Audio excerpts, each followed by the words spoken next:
Quienes han rechazado el intento de ampliar, dicen ilegalmente, el mandato de los asambleístas que debería culminar este 22 de enero. Para hablar del tema hemos invitado al doctor Waldo Albarracín, quien es miembro del CONADE, quien nos acompaña en esta noche para aclarar algunos puntos de este pronunciamiento que han hecho. Doctor, muy buenas noches, bienvenido, gracias por acompañarnos.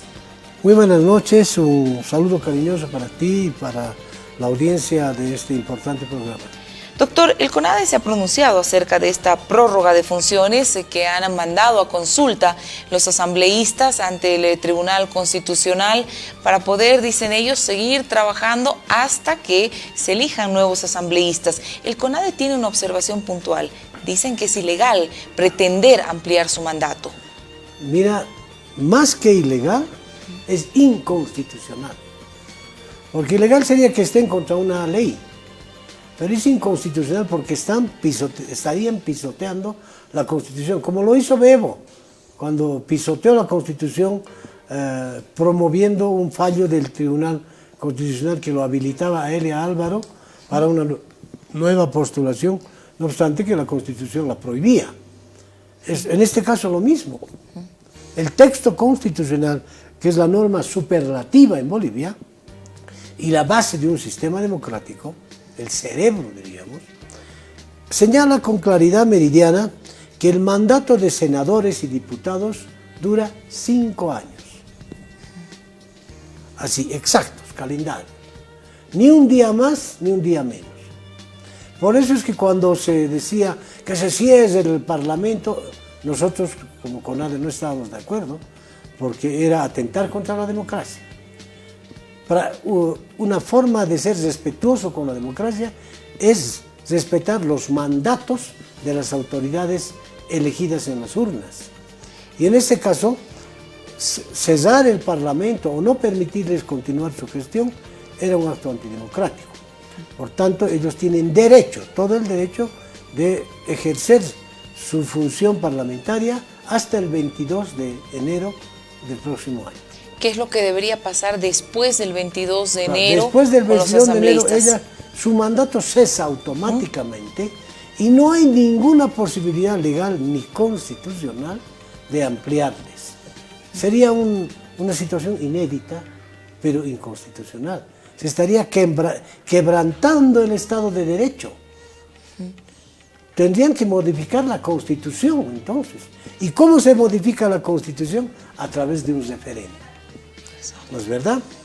Entonces, el Tribunal Constitucional tendría que rechazar de plano cualquier pretensión de ampliar el mandato de senadores y diputados. Acá no interesa la sigla, no interesa de qué partido son, si son masistas, si son demócratas, no sé, etc.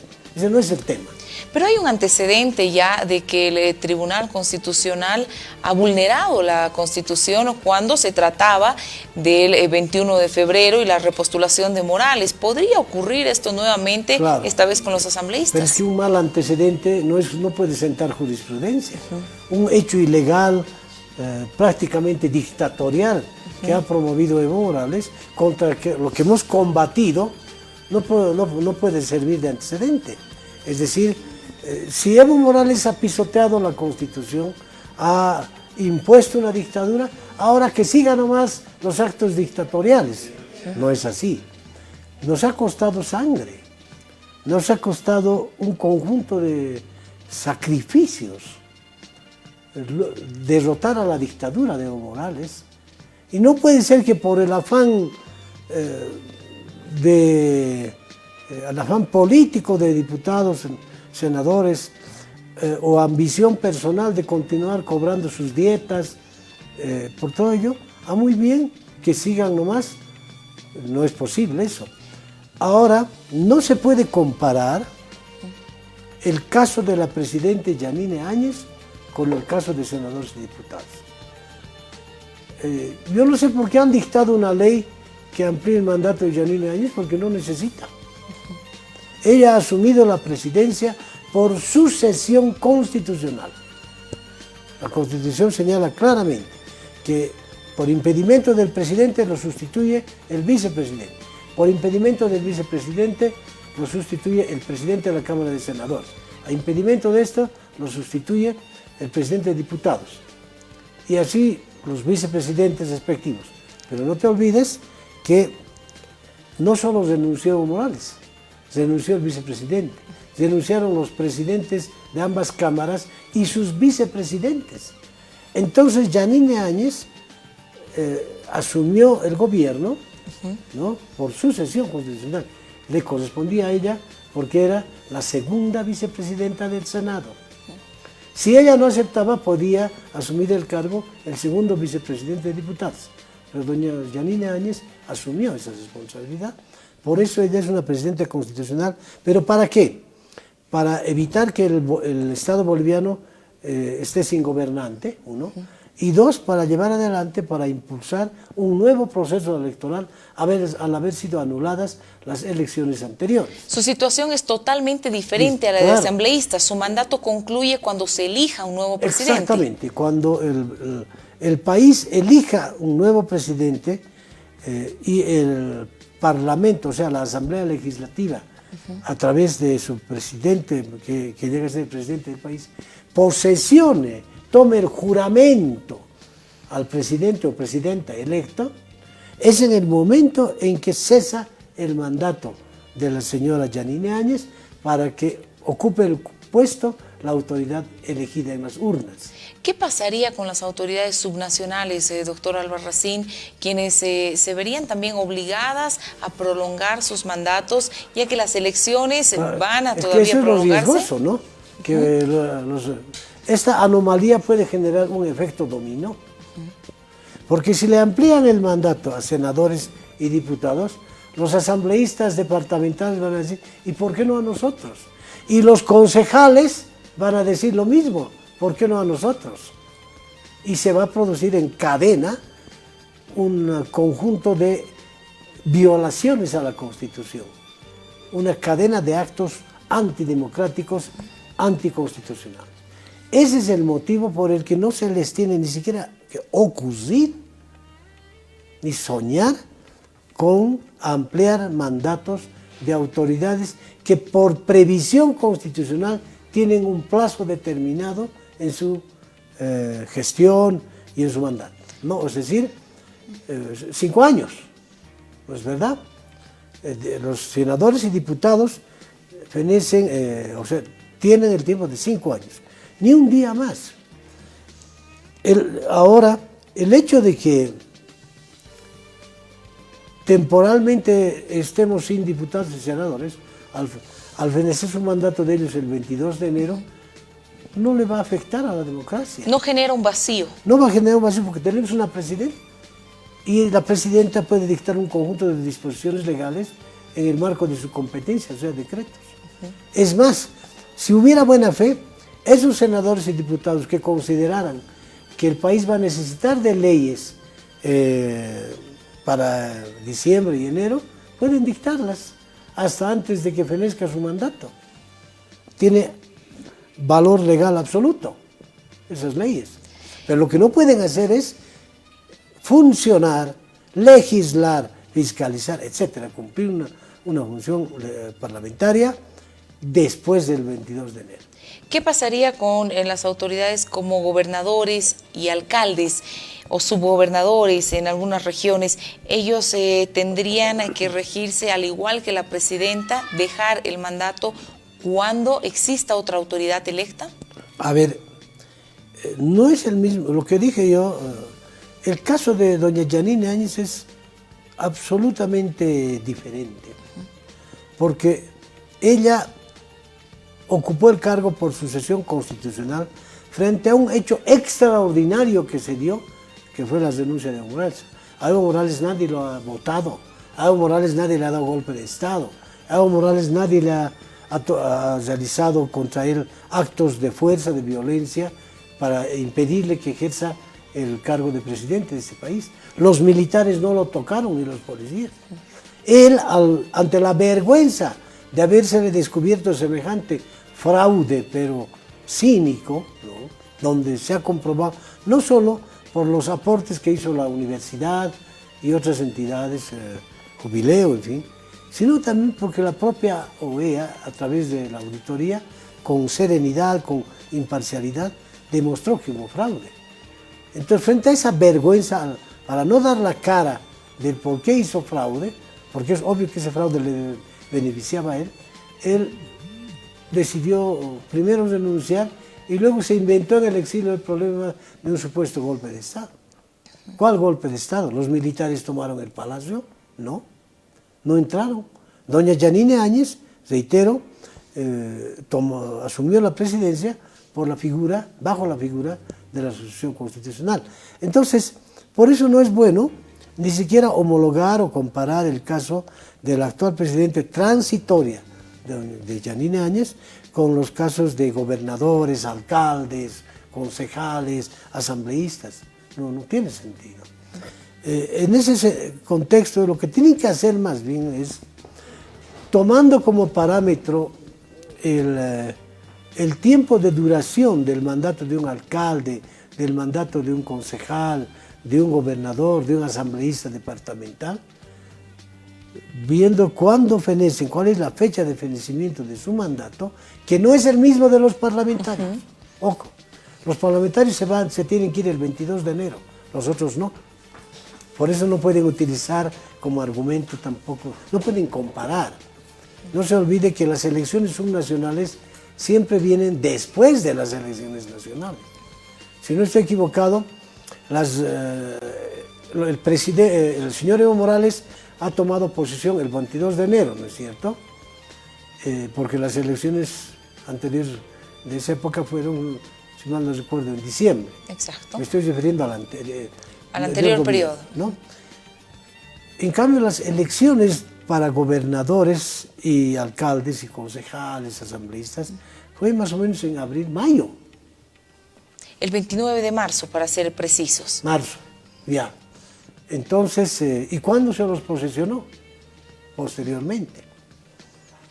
Su mandato se computa desde el momento de la posesión. No recuerdo la fecha, pero pongamos que fue en mayo. Entonces, hay tiempo para preparar las elecciones subnacionales. Lo que pasa es que en esos acuerdos políticos oscuros, entre masistas, no masistas y de otras tiendas, claro, mutuamente se quieren ampliar cada uno para favorecerse política y económicamente, porque nadie quiere renunciar a su dieta. Ese es el tema de fondo, pero lo están haciendo a costa de la afectación a la democracia. Y a la Constitución, o política que una vez más se vería vulnerada. Y eso es lo que tenemos que cuidar, justamente, el respeto al Estado de Derecho, el respeto a la Constitución. ¿Qué acciones podrían venir, doctor, como CONADE, si es que el tribunal permite esta prórroga de los asambleístas? ¿Qué acciones podrían tomar ustedes? Primero, yo creo que es difícil que el Tribunal Constitucional se atreva a dictar alguna sentencia que viabilice esas ampliaciones precisamente inconstitucionales. Peor con el antecedente negativo de la habilitación de Evo Morales y Álvaro García, porque puede generar un juicio de responsabilidades contra ellos posteriormente. Entonces, CONADE, claro, lo único que tiene CONADE y las instituciones de la sociedad civil es la movilización. Son armas pacíficas, son procedimientos pacíficos, y en esa lógica tendrían que volver a funcionar las pititas y otras formas de expresión democrática para impedir que se rompa con el Estado de Derecho. Los asambleístas entonces deberían haber dejado de lado su receso parlamentario tal vez, o acortar el mismo para trabajar en temas pendientes, claro, como por ejemplo la elección de un defensor del pueblo, que es un tema urgente, doctor. Ese es otro tema que yo te agradezco que lo hayas mencionado. Mira, en una situación normal ya tendría que viabilizarse la elección del defensor del pueblo previa convocatoria pública, ¿no? Para que aquellas personas que creen tener aptitud para el cargo postulen. Pero hay un problema que es bueno abordarlo y que tiene una característica más bien política. ¿Quién elige al defensor del pueblo, quien designa la Asamblea Legislativa Plurinacional por 2/3 de voto. En este momento, ¿quién tiene los 2/3 en el Parlamento? Continúa el movimiento al socialismo. El movimiento al socialismo. Entonces, si la convocatoria la sacan estos días, luego se presentan los postulantes, es obvio que los 2/3 del MAS van a operar para volver a elegir un defensor del pueblo trucho como el señor Tezanos o la señora que está ahí actualmente, que no defienden nada, no defienden al pueblo, no cumplen su función y están sometiendo a la institución a intereses, en este caso, del movimiento al socialismo. Entonces, dejar que la historia se repita, dejar que esos 2/3 del MAS sean los que elijan al nuevo defensor o defensora, es como dejarle al gato el cuidado de la carne o a los ratones el cuidado del queso.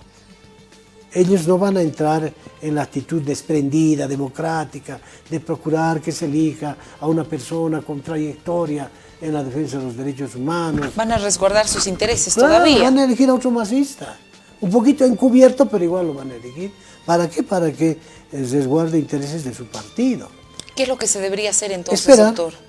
esperar hasta que se realicen las elecciones nacionales y en una nueva configuración parlamentaria, donde exista más equilibrio, no va a existir 2/3, menos mal, pero sí creo que va a haber más equilibrio en la correlación de fuerzas que va a obligar a consensuar, y en esa acción de consenso se van a buscar los mejores perfiles.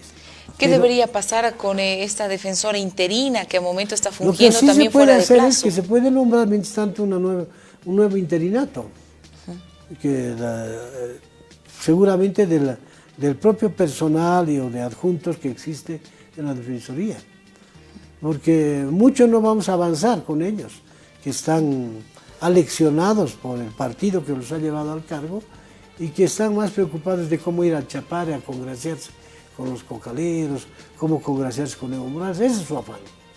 Y entonces no vamos a ganar mucho, pero perderíamos demasiado, porque no te olvides que el cargo de defensor dura 6 años. ¿Te imaginas perder otros 6 años con un defensor que no defienda los derechos humanos y que se dedique a coordinar políticamente con el MAS? Por eso, entonces hay que pensar en esos 2/3, peligrosos 2/3.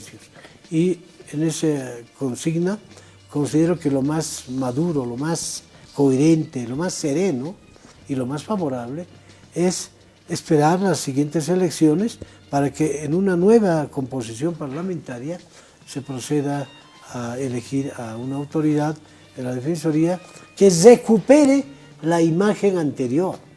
Porque lamentablemente el gobierno del MAS ha echado por los suelos a la Defensoría del Pueblo. Nadie cree en esa institución hoy día. Alguien tiene que reconstruirla. Y no lo va a hacer un nuevo militante masista, que sería elegido con estos 2/3 del actual Parlamento. Por eso creo que hay que postergar tanto la convocatoria como la elección. Será entonces también un tema importante y que seguro se va a tratar cuando retornen del receso parlamentario los asambleístas. Doctor, le agradezco mucho su tiempo, el habernos acompañado, aclarar estas dudas y dejar también por sentado la posición del CONADE y que sería inconstitucional la prórroga de las actividades de los asambleístas. Muchas gracias, doctor. Igualmente a ti las gracias, un abrazo cariñoso para todo el personal del canal universitario, especialmente en estas fiestas de fin de año. Gracias, doctor. Esta es su casa, siempre bienvenido. Gracias. Nosotros seguimos con más, abordaremos otros temas importantes, pero antes tenemos consejos también para usted. Hablamos de Colnatur y los beneficios que ofrece para su salud, porque es 100% natural, asimilable y puro con vitamina C. Hay que tomar diariamente 10 gramos de Colnatur con vitamina C y ayuda a una mejor absorción del colágeno. Así cuidas tus articulaciones, huesos y músculos. Además, cuida tu piel, cabello y uñas. Colnatur Classic es tu colágeno de confianza. Consúmelo disuelto en cualquier líquido, batido, jugo, agua. Colnatur incluye un dosificador para que usted tenga la dosis exacta para estar muy bien de salud. Es Colnatur lo que tenemos que mostrarle en esta jornada. Seguimos con más. Vamos a hablar de Anaflex, porque también el cuidado de salud y las molestias en esos días difíciles de las mujeres no tienen que ser más un dolor de cabeza, porque con Anaflex tenemos el alivio inmediato en un solo paso. Que nada te quite la sonrisa, menos en esos días. Seguimos con más de la información y vamos a hablar acerca de una preocupación constante. ¿Recuerda usted aquel proyecto impulsado por el gobierno de Evo Morales de la hidroeléctrica Rositas? En 2015 se anunciaba este proyecto con un costo de $10 millones bajo la modalidad llave en mano. ¿Qué pasaba con este proyecto? Ni bien se conocía del mismo, pobladores, activistas y otros grupos comenzaron a movilizarse para rechazar el proyecto que según ellos anegaría alrededor de 449 kilómetros cuadrados, 3 veces en la mancha urbana de La Paz, y afectaría a 3 departamentos, Santa Cruz, Cochabamba, Chuquisaca, áreas protegidas también y 26 comunidades indígenas. En el gobierno transitorio de Yanine Áñez, a través de la ministra Pinker, se volvió a hablar del tema, lo que sin duda ha despertado la alerta en los representantes de pueblos indígenas, razón por la cual hoy hemos invitado al Coordinador Nacional de Defensa de los Territorios Indígenas y Áreas Protegidas, el señor Alex Vilca. Qué gusto tenerlo. Buenas noches, bienvenidos, seguramente preocupados con lo que ocurre por este anuncio de la ministra Pinker. Muy buenas noches, Paola. Pues un saludo a toda tu audiencia y agradecido por este espacio. Creemos muy importante el poder compartir nuestras preocupaciones que no cesan, ¿no? Sí. Esto para nosotros como defensores, defensoras, era previsible porque hay un sistema global económico que está por encima de nuestros gobiernos y entonces ellos van a intentar a toda costa materializar estas grandes inversiones. ¿Qué es lo que significa, Alex, la ejecución de este proyecto para que lo dejemos claro ante la población? Bueno, Paola, Bolivia sobrepasa los 2.000 megavatios de potencia instalados en nuestro país.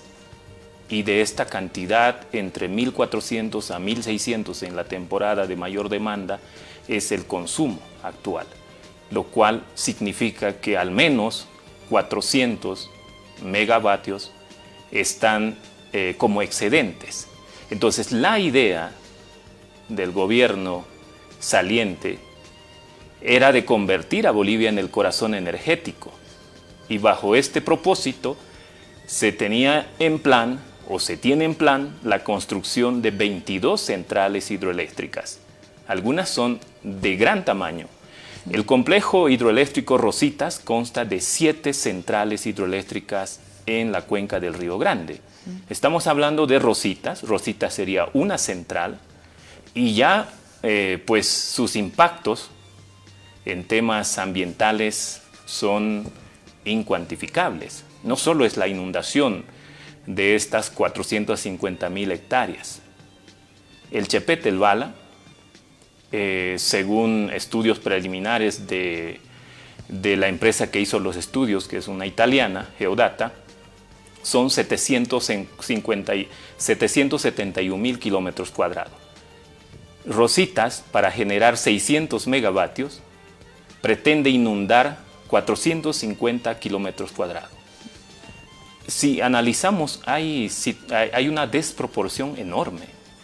El Bala, según estos datos, estaría generando, el Bala y el Chepete, alrededor de 3.600 megavatios. Pero aún así, para nosotros es de tremenda preocupación, porque lo que ha venido diciendo el anterior gobierno es de que estas centrales hidroeléctricas, para el caso, por ejemplo, del Chepete el Bala, generarían un impacto inferior al 2% en estas áreas que son tan importantes como el Parque Nacional Maridi, el Pilón Lajas, además de ser territorios ancestrales y milenarios de pueblos indígenas. Entonces, para nosotros queda claro de que los intereses sobre la construcción de estas grandes centrales hidroeléctricas se escudan otros intereses. ¿Qué grupos de poder estarían detrás de este proyecto, que estarían buscando imponer este proyecto a su criterio? Normalmente son grandes corporaciones. En el caso de Rositas hay una sociedad accidental, AR, que pues estaría compuesta por su gran mayoría estas acciones a cargo de empresas transnacionales chinas. Y simplemente como nominal o figurativo una empresa boliviana. Y es que quienes van a hacer mover el capital son grandes corporaciones, bancos y estas empresas que construyen. Y entonces son ellos quienes van a tener el negocio. Recordemos a la población boliviana de que cuando se empezó a hablar de Rositas, se decía que tendría una inversión de $800.000 y luego hablaron ya de más de 1.000 millones de dólares, y actualmente esa cifra está por los 1.500 millones de dólares. O sea, cada vez empieza a aumentar el presupuesto, la inversión que se requiere. Debería ser. Exacto. Entonces, y esto no es algo novedoso, Paola, porque cuando empezamos a investigar y a encontrar información respecto a experiencias en otros países, ¿no? Normalmente, cuando se hace este tipo de negocios, terminan duplicando, inclusive hasta triplicando el monto inicial. Entonces esto tiene que preocuparnos. Por supuesto. Y detrás de eso, ¿quiénes más están detrás de este interés? Cierto que hay grupos hegemónicos de poder, porque en el caso de Rositas se está comentando de que adicionalmente de poder generar electricidad, estos 600 megavatios que servirían para la exportación, supuestamente vamos a tener agua potable, vamos a tener agua para sistemas de riegos, ¿no? Vamos a evitar inundaciones, vamos a promover el turismo. Entonces, toda esta argumentación no es verdad. ¿Cuál sería el daño al ecosistema que se realizaría en el caso de que este proyecto sea viable, además del daño y las consecuencias a las 26 comunidades afectadas en un levantamiento rápido, porque serían muchas más comunidades? La situación sería bastante grande. Es difícil precisar cuáles serían los impactos medioambientales, los impactos socioculturales. Quizás podríamos un poco determinar cuánta gente, poblaciones, indígenas, campesinos van a ser sacados, expulsados de este lugar. Podríamos de alguna manera precisar también el daño económico que implicaría invertir en este proyecto, pero el daño a la madre naturaleza, a estos ecosistemas tan frágiles, estamos hablando de una de nuestras cuencas más importantes que tenemos los bolivianos, que es la cuenca del Río Grande, y si ahí, porque el punto principal o el punto de partidas sin duda es Rositas, esta central hidroeléctrica Rositas, pero después se estarían haciendo otras 6 centrales hidroeléctricas.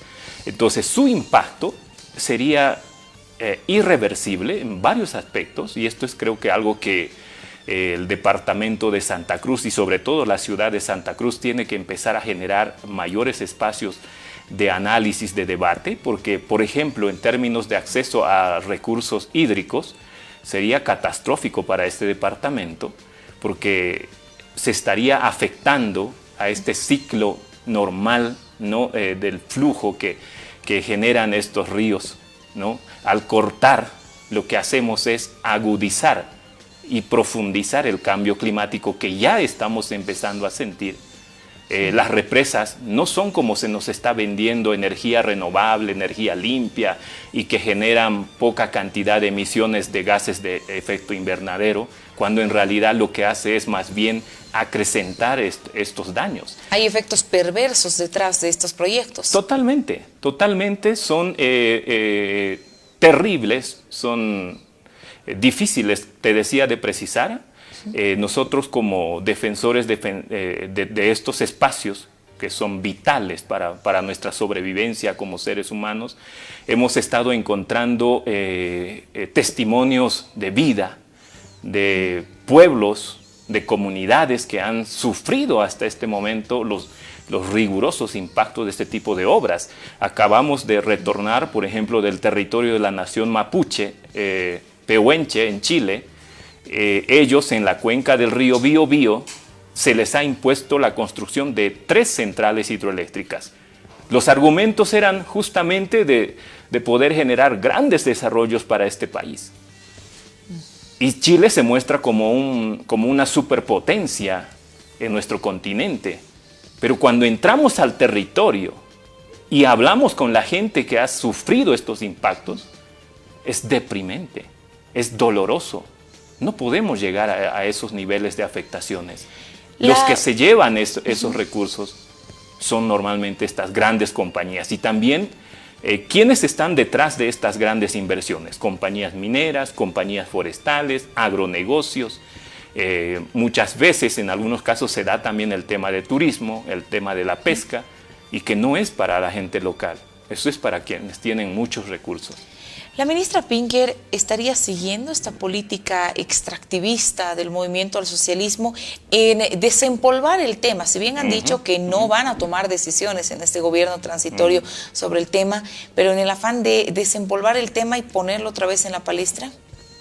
Claro, ellos argumentan de que el complejo hidroeléctrico Rositas es un sueño, es un anhelo cruceño, anhelado de muchos años, de sus abuelos, de sus padres, y que durante el gobierno del expresidente Morales han visto, digamos, relucir, sacarlo a flote y hacer estas firmas que han sido públicas, pero que no han cumplido para nada con los procedimientos legales.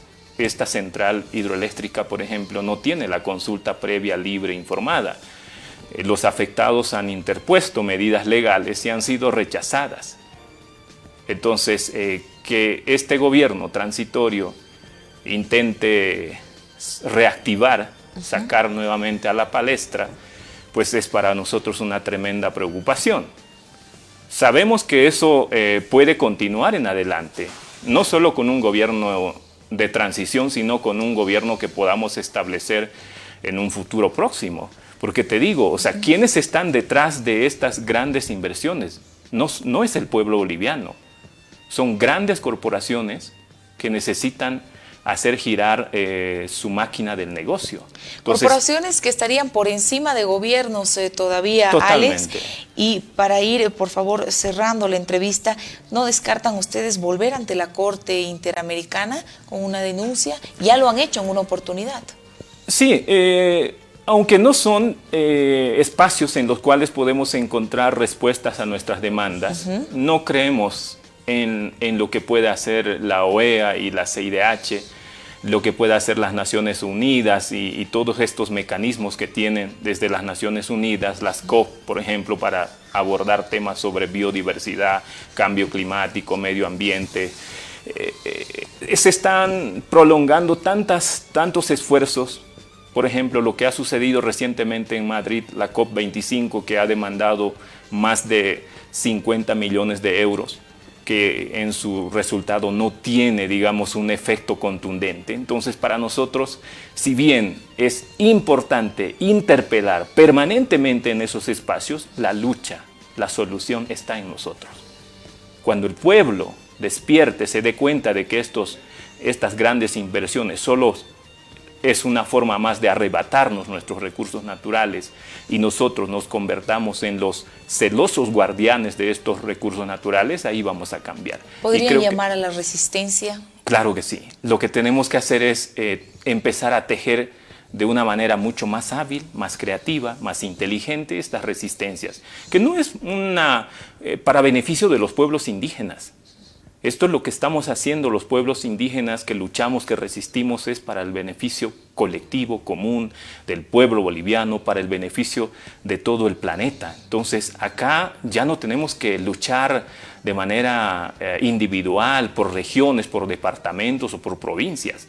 Y a eso también obedece que estos últimos meses y años hemos estado tratando de articularnos con afectados por este tipo de proyectos en otros países, en otros continentes. Venimos de estar 3 semanas en Chile con representantes de 10 cuencas hidrográficas de distintas regiones del mundo, quienes han sufrido los embates de este tipo de proyectos a nombre de desarrollo, cuando en realidad lo que hace es sembrar mayor miseria, mayor pobreza, despojar a los pueblos indígenas, contaminarnos el agua, contaminarnos el suelo, el aire. Entonces eso no puede ser desarrollo.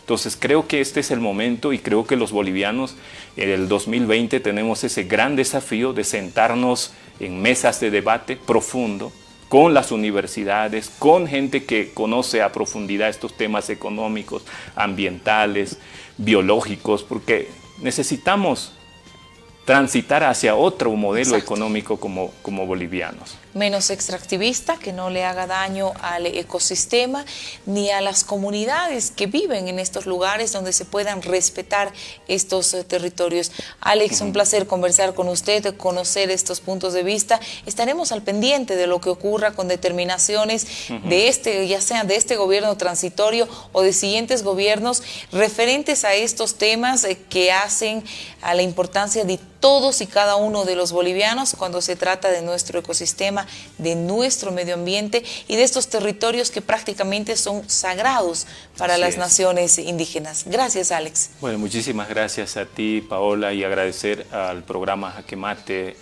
a Televisión Universitaria, por habernos dado cobertura durante esta gestión 2019 y pues necesitamos muchos más de estos espacios.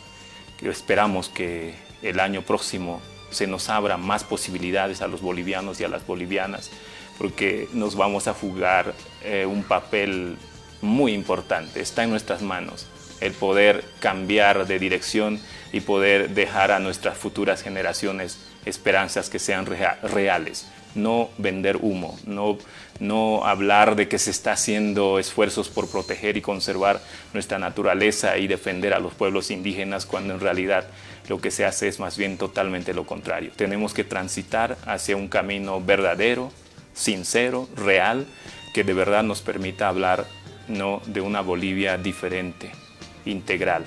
Muchísimas gracias. Por supuesto, y el compromiso periodístico para seguir abordando este tipo de temas está hecho. Gracias por habernos acompañado. Alex Vilca junto a nosotros, el coordinador nacional de la defensa de los territorios indígenas y áreas protegidas. Hacemos una pausa. Al retornar estaremos conversando de otros temas importantes y de coyuntura.